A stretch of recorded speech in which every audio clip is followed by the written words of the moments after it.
Hola amigos, soy el pastor Ricardo Pimentel y les invito al comentario de la lección del día de hoy. El título de la lección del día de hoy es El Jesús histórico.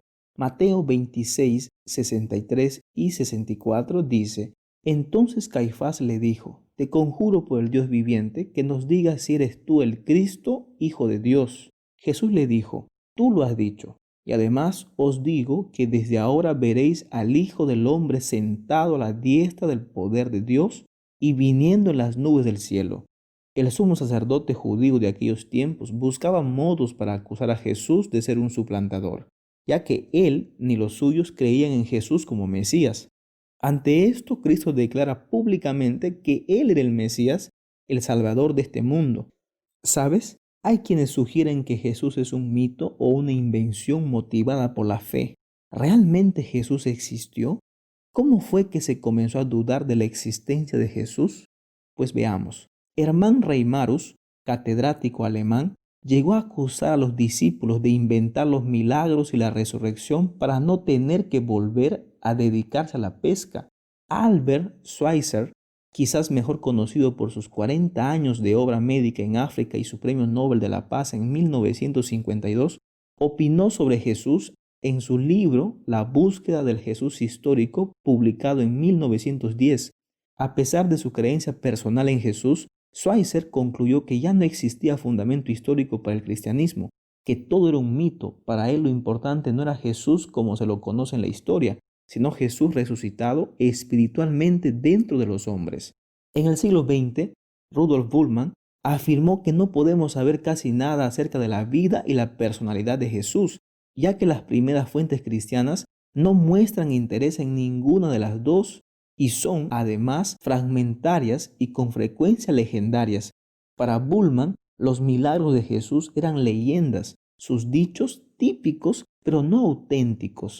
La iglesia y no Jesús le había dado significado a su muerte.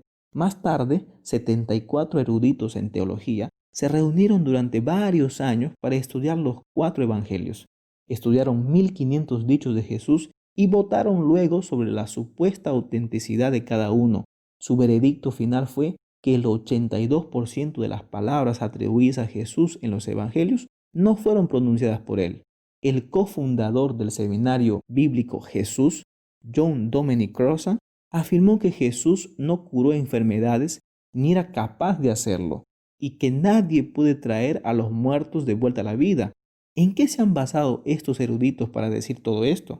En buena medida, en el racionalismo, el naturalismo y la crítica. Sin embargo, ¿cuáles son los argumentos históricos y arqueológicos del Jesús histórico?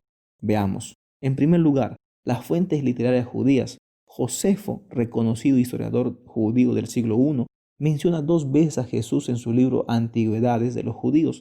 En la primera mención, Anano presenta al hermano de Santiago llamado el Cristo, acusado por el Sanedrín como quebrantador de la ley para ser apedreado.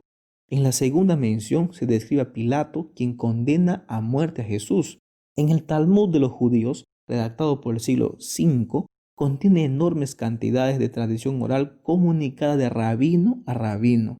Si bien a Jesús se lo menciona en forma peyorativa en varios pasajes, nos interesa una declaración.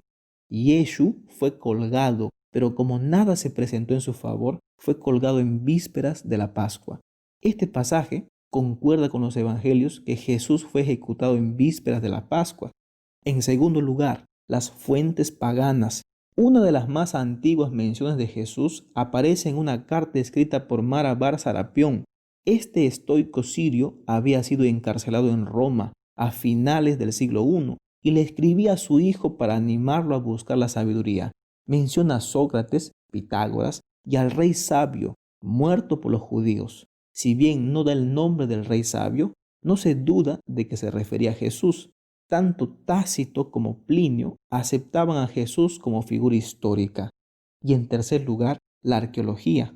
En 1990 se descubrió una tumba familiar al sur de Jerusalén que contenía 12 osarios o cajas de huesos. Las monedas y la cerámica de la tumba tenían fecha de alrededor del siglo I después de Cristo. El más adornado de los osarios con múltiples grupos de huesos, contiene el nombre de José, hijo de Caifás. Muchos eruditos creen que este fue la tumba y la caja de huesos de Caifás, el sumo sacerdote que participó en forma tan directa de la muerte de Jesús. Asimismo, como menciona Nancy Weber, la arqueología ha demostrado que Poncio Pilato era procurador romano en Jerusalén en tiempos de Cristo. Aún más, algunas monedas fechadas entre los años 29 y 31 llevan su nombre, junto con símbolos religiosos romanos, corroborando así los relatos de su mala voluntad para con los judíos. Finalmente, los evangelios hablan de Jesús como hombre y Dios, aquel que vino a salvar a este mundo de la ruina del pecado.